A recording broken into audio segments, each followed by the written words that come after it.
Hello, you wonderful people, and welcome to another episode of Not Too Comic Book. This being a show where I talk about TV shows that are adaptations of comic books. For today's episode, I'm going to talk about Gen V Season 1, Episode 3. A lot of really interesting things went down in this episode, so let's break it down. So the timetable on the show isn't quite what I thought it was, which I thought was kind of interesting, but then I had to kind of... Well, because the reason I'm saying that is because we got that opening where Kate and Luke go and visit Sam at Sage Grove. Side note, I wasn't paying this much attention. Did not realize the actor who plays Luke, his name is Patrick.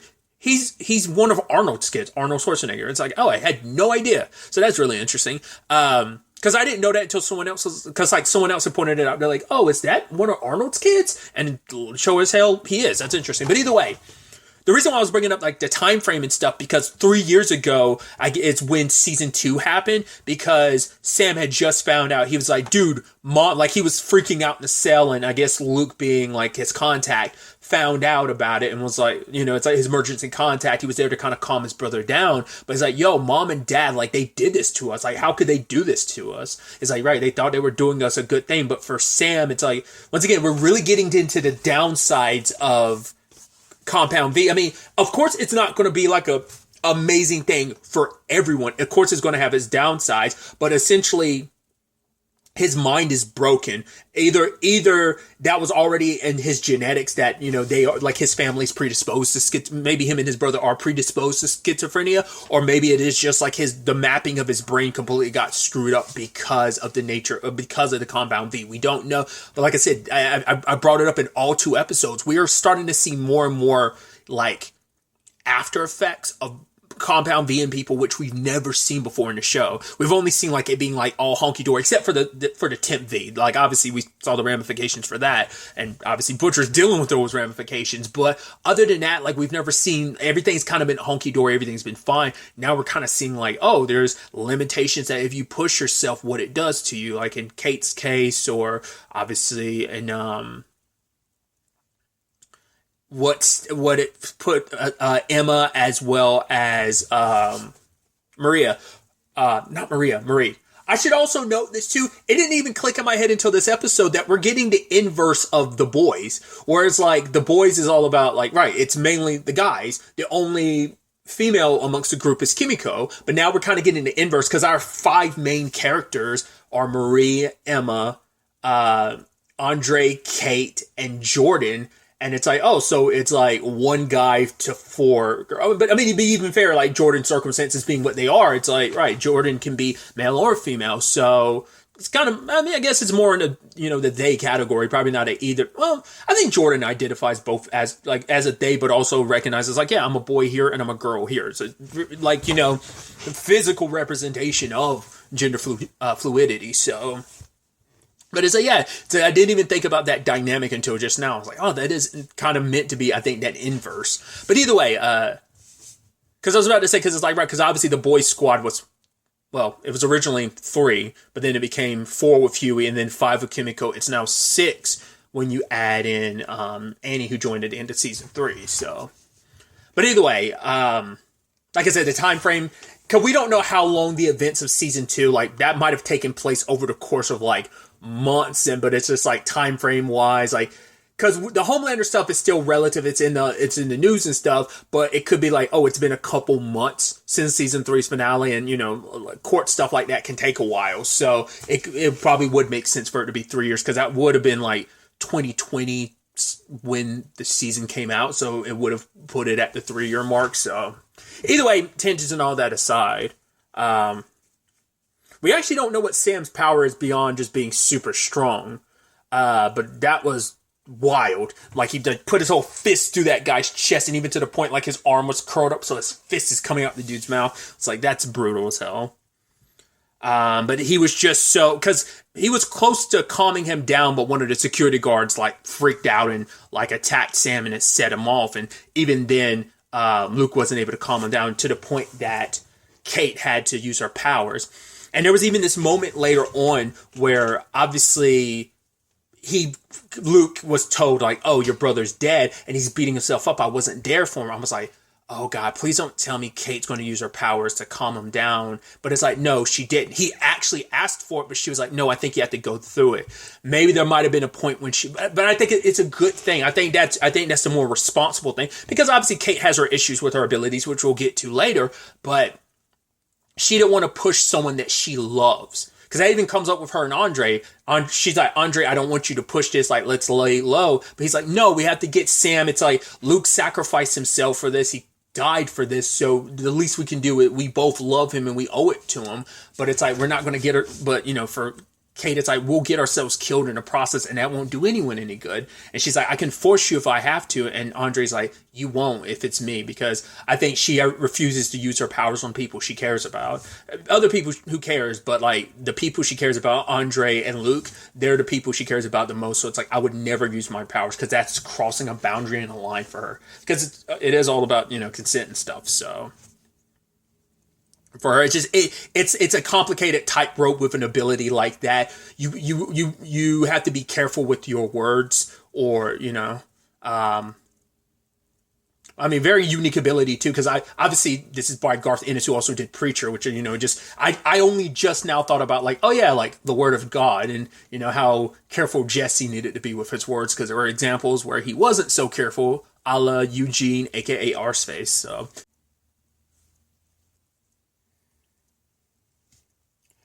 This show is jokey just like The Boys, but I feel like it's not as jokey. It does feel like, I don't even know if I can say like it's darker. It feels like, but it feels more serious than The Boys. Because The Boys feels like a very like satire like thing, black comedy, which this does too, but I feel like they definitely lean into the drama a lot more. Maybe that is kind of part of like the teen, but like a lot of the stuff they cover, like, it's hard to compare and contrast. It's just so interesting. It feels like tonally, it feels more serious than The Boys, which once again isn't to take away from The Boys. It has its serious moments too. It's actually a really serious show, but I don't know.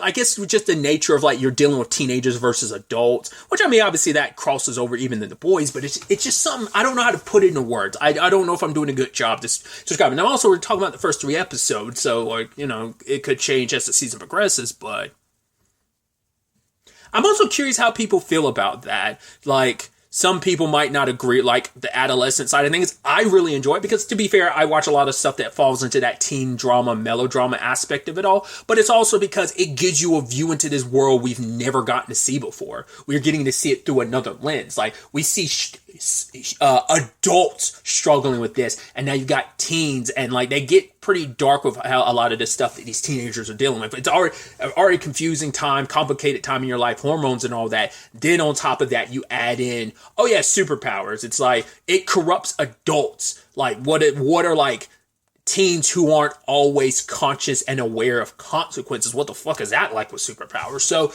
it really touches on a lot of that, and just like a lot of issues that still, and especially this episode in particular too, where we're just diving into all the trauma, all the pain, obviously Kate and Andre are going through it because of the whole Luke situation. Now finding out about Sam, it's like now they know it's the truth. But the fact is, they hooked up, and it's like, oh, how are we gonna? And I love later on, Kate was like, oh yeah, that intercourse, and she's like, intercourse, like, she's like, why did I say it like that? It's like, right, you cross path, like it's like you and your, it's like hooking up. You hooked up with your now deceased boyfriend's best friend, so it's a little weird and awkward. It's just you're both feeling what you're feeling. You lost someone that you love, and there is comfort in being together. I almost thought they were going to stop, but they didn't, so went all the way. So that's definitely going to be an awkward and interesting thing to kind of go through. But Andre also has to deal with, I brought it up last episode, expectations from his father. His dad's like, I'm not doing this for you, I'm doing it for your future and stuff like that. It could come from a good place of, hey, I struggled where I came from in my background. I want you to have every chance and every opportunity to be the best that you can be. But it is a lot of pressure he's putting on, because it's like because at the end of the day, Andre is a representation of his legacy. So if Andre fumbles the bag, it's like it retroactively fucks with my legacy. So I think it is a lot less of, I I still read it as more, it's more about polarity than it is Andre. Because even then it's like, what does he want Andre to be? He wants Andre to be polarity as well. It's like, I want to pass down that mantle. That's almost like Homelander asking Ryan, like, oh, I want you to be Homelander. It's kind of that. It's like, I want you to be me. Because he even made that comment to Courtney last episode. It's like, oh, it kind of looks like, doesn't Andre look like a younger me or whatever? And I was about to call her by her name. I was about to say Jackie. Courtney was like, yeah, sure, whatever. It's like, he's living vicariously through his son because he's not the young bloke he used to be. And so he's putting so much pressure on Andre to be the best, to succeed and all of this, even though it's not really what Andre wants. But he can't really deny his father. He's just like, right, I kind of have to go along with you, what you want to kind of keep you appeased. We dive into Emma's circumstances this episode. Just like Marie was kind of going through things as well. She came back to find Emma, how, like, where we are seeing Emma last episode, she was shrinking herself, and now she got down to such a small, minute size that she almost died because she just purged that much of her body. It left her in such a weakened state, you know? And she tries to say, like, right, it's not about an eating disorder, because I don't know if it's a situation of she legitimately doesn't view it as one, which that could be an issue in itself of, like, yes, someone who has a problem doesn't recognize they have a problem. It could be that. But it also probably stems from, by calling it an eating disorder, she has to deal with what she's dealing with, that so many people look at her with pity, and she doesn't want to be pitied. She probably had to deal with that so much in her life already, so that when Marie was trying to, like, extend an olive branch, it's like, no, you said you don't want to be friends, like, well, let's just be roommates, and let's go about class, and just, we'll be roommates, and we won't be friends. It's like, fine, well, fine, you know? But you can, that look, because they're both going through something, like, that's why Marie was like, oh, like I want to drink, like let's kind of talk about stuff and, you know, drink vodka and get drunk and stuff like Emma wanted previously. But they were both going through it, and it's just a lot of, like, that pain of lashing out at each other. There's a lot of internal stuff they're both dealing with. And now we find out about her mom too. I mean, it all happens, especially when Justine's already put her on blast and she's trying to apologize. But what does Justine do? She, like I said, it did feel like she sincerely meant it last episode, but she's your influencer. We're like, hey, it's all content. I got to get my likes up, guys. You know, I mean, and especially in this world where heroes are what they are, like, you are a brand that is so important. I mean, you're literally going to school not for just crime fighting. If you're in the performing arts, it's all about brand and stuff like that. You're getting your name out there. So it's not like that's out of nowhere. It's there. It's in this world. It's in this universe that, like, you kind of have to really push that.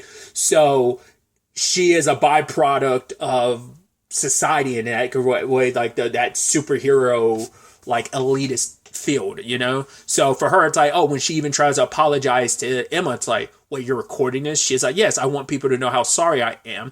It's just that same thing. Like, obviously, like, it's a thing that happens, like, you know, apology videos, and then, like, you know, people make parodies of it, like, oh, I'm so sorry, let me squirt some eye drops in my eyes, oh, I'm so sorry, I'm tearing up, edit, that whole conversation, right? It's that same energy, but it's like how insincere she seems in that moment. But there's, because that's the thing, once again, there is sincerity, but it's buried underneath all that other bullshit. So Emma was kind of like, fuck that. Then her mom shows up. Her mom being like, oh, you look like you might be a couple centimeters shorter. Let me pull out the measuring tape. It's like, don't measure me, Mom. And I think it's like, her mom is the reason why she has a complex that she has. And I think her mom is the reason why she doesn't like, especially referring to it as, like, once again, it's like, because putting a label on it, like, oh, she has an eating disorder, like, she doesn't think she does, like I said, but that might just be her being, like, trying to deny it, doesn't want to label it because it makes it more real, and it leads to people pitying you the moment you say the words eating disorder. Like, the moment people find out something about you, they walk on eggshells around you, and Emma doesn't want that. So it's a very isolating situation she's in right now. She doesn't really have any friends, and now, like, her mom's here, trying to make her feel better by being like, hey, you know, I mean, that girl got kicked off Fatal Seduction. I mean, it's also because she can't at-work the shit, if that makes you feel better. She's like, no, it doesn't. Well, wait, she did? It's like, uh-huh. So it's like, there's, like, moments and glimpses in between Emma and her mom's relationship that you're like, oh, it's like, I mean, I'm sure you could draw a direct parallel to Annie and her mom's relationship. Like, we've got peeks into that, especially, like, the beauty pageant talent show situation, as we got that flashback in episode 3 of season 3. So there are parallels. I think Emma's mom is worse than Annie's mom, because Annie's mom is like your stereotypical stage mom, and so is Emma's, but she is that, like, she's like that. I mean, I think there's you sucky as a stage mom, and then there's the, oh, you're awful as a stage mom. I think Annie's mom could be sucky as a stage mom, borderlining awful, but I think Emma's mom is truly awful. Especially when Emma was like, oh, you're the one that actually told me how to throw up. You're the one that taught me how to stick my fingers down my throat to throw up. So it's like, because later on they're meeting with Courtney, and Courtney's like, hey, we can make a reality show based around this. And it's like, oh, does it have to be like putting me in this vein? Like, could it be like, because she wanted her situation to be like a Brave Maeve situation, which is like, oh, that's really sweet. Because she's referenced Maeve before, because when they were going to do that project last episode for their performings, it's like, oh, she was like, because Justine was like, oh, who do you want to play? She's like, I want to be Maeve. It's like, I think Maeve, and that's not something we got to see a lot. We saw from time to time, but we even saw it with Starlight of like, oh, what these heroes represent to people, Because Maeve and her issues aside, like, Maeve was she was someone that was broken down by the system. And, Starlight was someone that was always kind of railing against the system, fighting back against it, not like, trying not to compromise herself. Where sadly Maeve had to, just because it's like this situation, this place will chew you up and spit you out, right? But so it's kind of sweet to know that Maeve means a lot to Emma, and I'm sure it'd mean a lot to Emma if she knew, like, hey, Maeve's out there and alive, and because Maeve never loved being a soup. I said time and time again, I don't need to be a soup, and I think Emma would feel that same way too, because there is that complicated relationship, especially. And this episode dives into, it's like, parents suck, especially parents in this universe, because if your kid's a soup, you intentionally gave them an experimental drug just to make money off your kid. So it's like, all the parents that do it suck, because even she sucks, because her mom is like putting all this pressure on her by being a stage mom, but you also made me one. I mean, very much like Annie's mom, so.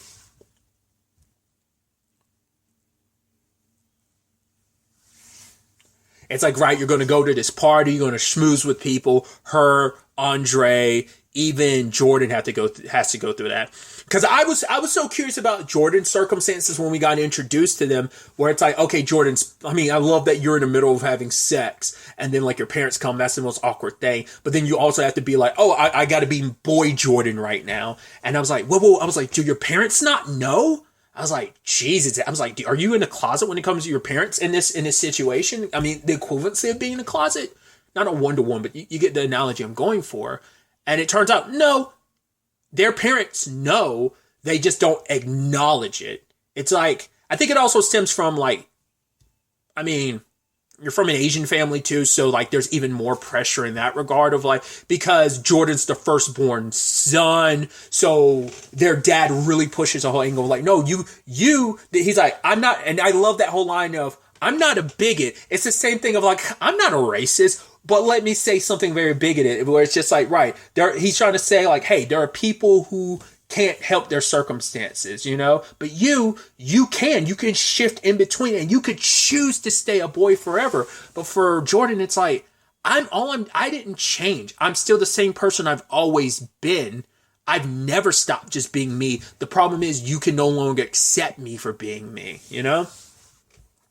Because Jordan had to peek out this pretense, because it's always an argument, it's always an issue, and their mom is just kind of like, right, honey, don't do this, like, let's not do this here and now. But it's like, it seems like there is hope for things with Jordan's parents, maybe. It might be a similar situation to Annie's mom, like, we didn't really dive into it in season 3, but obviously the road to recovery was there in season 2. We haven't really dived into it, so we really don't, because I don't think her mom popped up at all in season 3, right? So we have no idea where their relationship currently stands. So, but maybe there's hope for Jordan, but I mean, for right now, it seems a little hopeless, and I think that is that beautiful, like, teenage experience, growing up in a world where your parents are so old-fashioned about the way things are, the way they view the world, and when you kind of step outside of what society will sadly consider traditionally normal, You know, when Jordan's circumstances, I mean, obviously in the superhero world, but even just on a regular basis of if Jordan was like, oh, born a boy and transitions into a girl, that should be embraced, and you know, you should be still loved the same, but like it's an issue. Like obviously there's a real world parallel you can make, but it's still, even in the superhero world, it's still that issue, you know, because it is about fitting into these categories that life kind of builds for you in real life, and even in this show, especially in this show, because it makes it, I mean, that was also the thing of why Ashley was like, we can't really push Jordan because Jordan is bi gender, and then like the pronoun situation, that's not going to sell in a lot of places, you know? So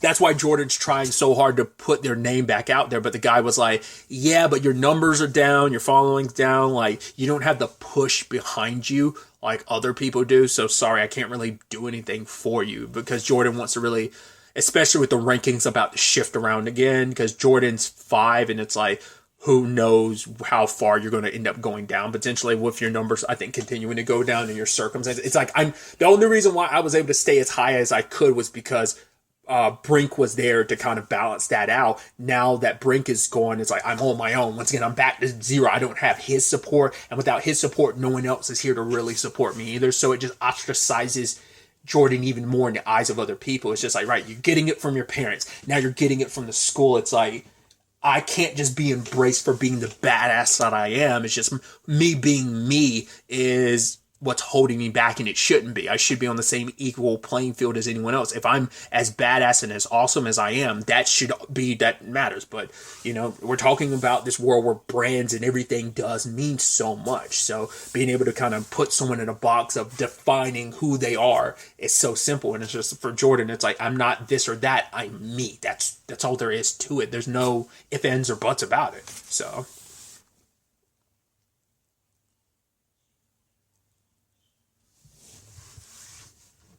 Marie has her circumstances of she's getting dragged around by Indira. What I thought was so surprising was Indira being like, yeah, I'm sure. And that woman, that Haley, like trying to blindside you with that question. I mean, who knows it's even true? And it's like, wait, what? I was like, interesting. Why? The fact is you would even throw that out there, because that could have been a Haley thing, but I'm pretty sure that was Indira. She happens to know that soft spot about, what matters the most, why Marie's doing all this is her sister, and all of a sudden the person that's interviewing her happens. It's like that was a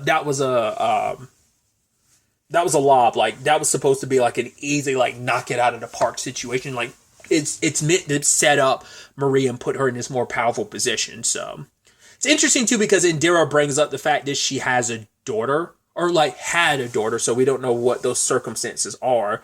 And I think for Marie, she was almost feeling like, oh, like you're almost this motherish figure to me. But you see the way Indira looks at her, it's like you're a means to an end. Like it's hard to say whether or not she feels guilty or not about using Marie, but she definitely is taking advantage of her wholeheartedly. I mean, this place is ripe for positions for people to, you know, take advantage of you. So I do think it's beautiful that Emma and Marie made up. That it's like they're in the bathroom and it's like, hey, how do I pee in this? And helping her is like, do you want me to turn a faucet on? And it's like, yeah, I'm sorry about everything. I don't want us just to be roommates. I also want us to be friends. And she hugs her and it's like, yeah, it's going to be hard to pee like this. She's like, shh. Just let it go, and she just starts peeing. So it's like it helped. So I thought that was really nice. Andre ended up getting Emma's help after telling her, explaining like what happened to Sam and stuff, to have her shrink down and sneak in. It's like, no, I got this. And it's also like, but also like, I love that she's still high while she's doing it. So it's like, probably shouldn't have let her, you probably should have let her sober up a little bit more. Probably shouldn't have, well, she was already lighting one up. So she was already in the process of getting high by the time you showed up. Wasn't she the one that was already lit up by the time he came around? I don't think he was the one that lit up and she smoked. I don't remember who, I want to say it was hers first, but either way. So I'm assuming the thing she's wearing is made from the little ribbon, which I love. That was a whole conversation with Jeff being like, oh yeah, it's associated with this, and this illness. It's like, I guess they ultimately ended up going with the blue and orange.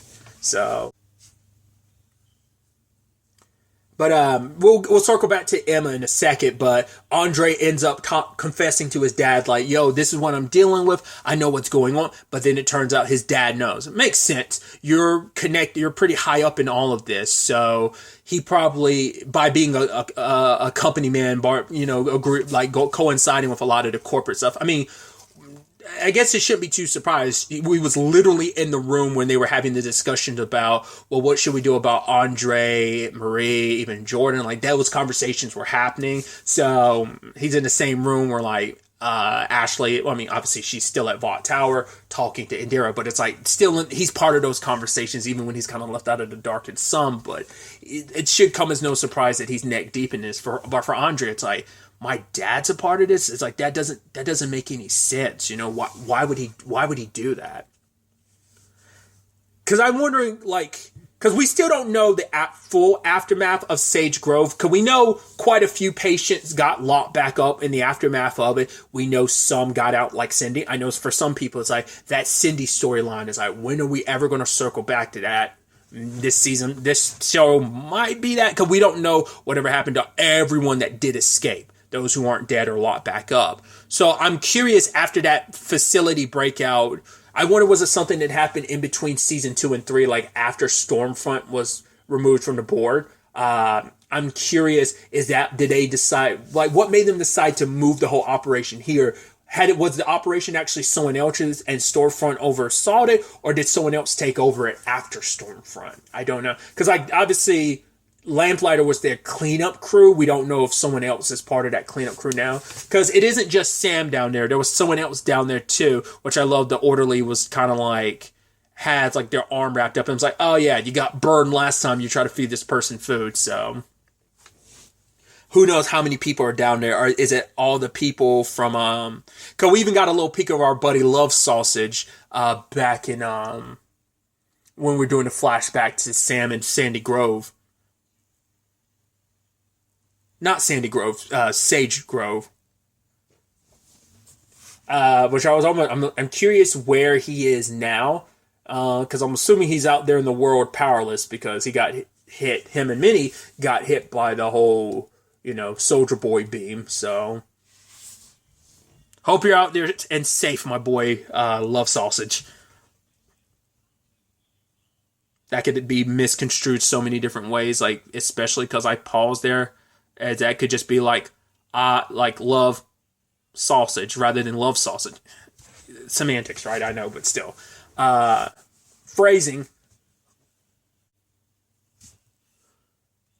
But yeah, I'm so curious to find out more about that. Like how, like when did it become like at the university? When did they start doing that? And because the fact is they call it specifically the woods. So I'm like, I guess it makes sense because it's not Sandy. I keep saying Sage Grove anymore. But I wonder, is it like a different thing? Because, well, I'd assume it is a different project, because Sage Grove was about using it on adults, trying to make it so that you could permanently give people. I mean, that I get all those experiments eventually led to the Temp V situation in 3. So what are they testing now? Especially considering this is post Sage Grove. This is also post all the side effects of Temp V. I mean, that was also stuff that was in the works when Edgar was there. Like, who knows how many of those projects like are now dead in the water, or how much of them are getting funding anymore post Ashley taking over. That she continue. I mean, she's aware of the woods, so that is something that is still getting funded. That is still something getting pushed through. So maybe it's a correlation. It just feels like these things are, like I said, they're built upon each other. They're the new iteration of the previous. So, like I said, Sage Grove to Temp V to now whatever the woods situation is.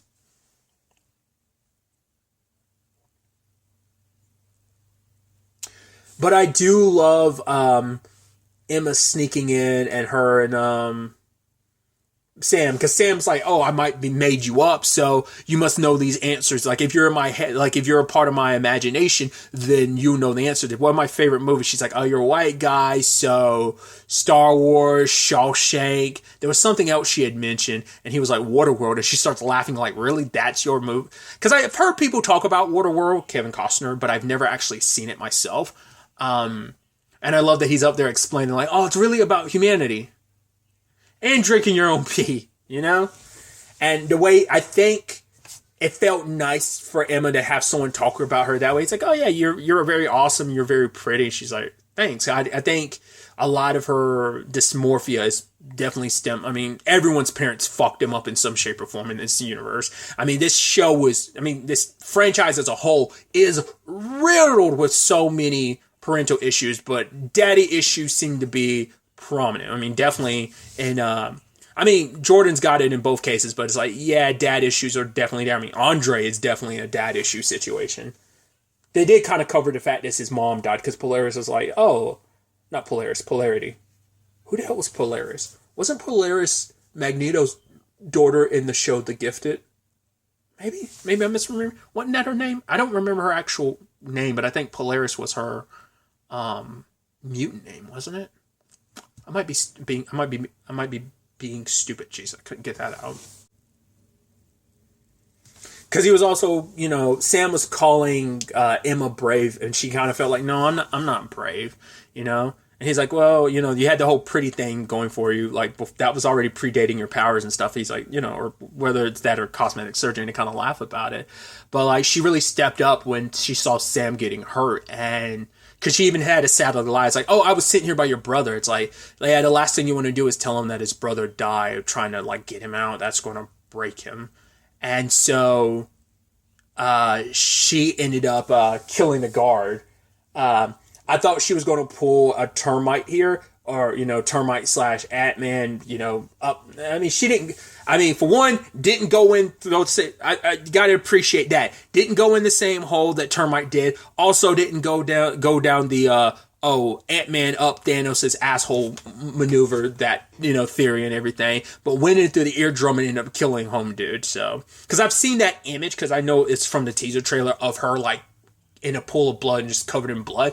I love, like, out of context, you're just I thought from that picture, I was like, oh, she got inside of somebody and exploded. But it's like, well, we now know she needs to eat to expand. So I was like, how's that going to help? It's like, oh, no, it's just a zoomed in of you, like coming out of a dude's eardrum. It's for her. It's like, it's the grossest thing I've ever done. This is just super gross. It's like, oh, is he dead? And it's like, yeah, but the other guards come in. So Emma's in a crappy situation. Andre they probably picked up on Sam talking like, oh, it's not him just talking to himself. He's having a full conversation with someone. I mean, they might have really good microphones, so maybe they're able to pick up her. But, like, why wouldn't the alarms go off sooner? And it's most likely that because he let his dad know, because his dad was like, yo, don't tell anyone. You're going to end up dead, So his dad probably warned, like, oh, someone might know about all this. Who knows? So all the while that's happening, you have Marie kind of being toted around like, oh yeah, smiles, having to lie about her parents and everything. And it's just like, it feels bad. But it's like, oh, no, don't worry about it. They don't want to hear about your parents. And also, you don't really want to talk about it. So, the good that can come from this, the donations, yada, yada, yada, so on and so forth. And even, I'm also surprised with how candid Indira was, because she was like, oh, like after that Golden Boy thing, I thought I was kind of screwed as a dean. There's like, things you have to do and uphold and donations and stuff. But it's like, you ended up being my golden goose. It's like, you really didn't paint that into the best picture. I guess you got what you needed, so you didn't have to worry about it as much. But she immediately was like, oh, I see how it is. Like, I'm glad to be useful for you. She's nah, you were more than useful. It's like, she was so caught up in her BS, she didn't realize, like, oh, I'm kind of screwing the pooch on this. Like, you seem like you needed her on your side with what you're kind of propping her up to be. But at the same time, it's like, I think she kind of dropped her eye on the ball in that situation. I mean, Maria was not already feeling, I keep saying Maria, Jesus, sorry. Marie wasn't vibing with it to begin with. She just needed an excuse to bail. So she ended up running into Kate and Jordan, who were drinking. And obviously she ends up revealing her circumstances to both of them about what happened. Like, yeah, my parents are dead. I killed them. And Kate, and this was something I brought up before where it's like, oh, parents kind of suck. Kate's like, it's not your fault. In fact, it's your parents' fault. But she was like, no, it's not. It's like, yes, they gave you these powers just for the purposes that they can make a book. Because I brought it up first or second episode, I can't remember, where I was like, well, we've only seen the instance of parents willingly giving Compound V to their kids. what if we find out there are circumstances where Compound B was given to people without? I mean, VOT's very good about that. They wouldn't, because they wouldn't want to open themselves up to a lawsuit. So, they probably like, there's a lot of legal binding contracts probably being like, oh no, you gave us permission to do this. So, but that's why I'm like wondering whether there's going to be more. But it is a sad situation to anyone that does any parental deaths that happen in this superhero world. It's like, kind of brought it upon yourself. Like, I mean, the fact of the matter is her powers her powers being what they are, came at a terrible time. You just got your period and you're freaking out. You had no idea what was going on because your parents didn't tell you that, because obviously that was also correction too. I think I said in like the first episode or second episode, she's 18, but it's like, no, she's 20 because she was 12 when her powers activated. And it's like, this is set like 8 years past that. So it's like, okay, so she's 20 now. No. Correction. It was like a thing of like, is 18. That's why I was like, wasn't she 12 at the time? Wasn't she 12? Because that's why I was kind of confused. I was like, that doesn't make any sense. But it's like, I'm probably confusing myself. Maybe she wasn't 12. Maybe she was like 10 or something. Because when they said she was 12 and then 8 years later, she'd be 20, right? Okay, maybe I'm being stupid.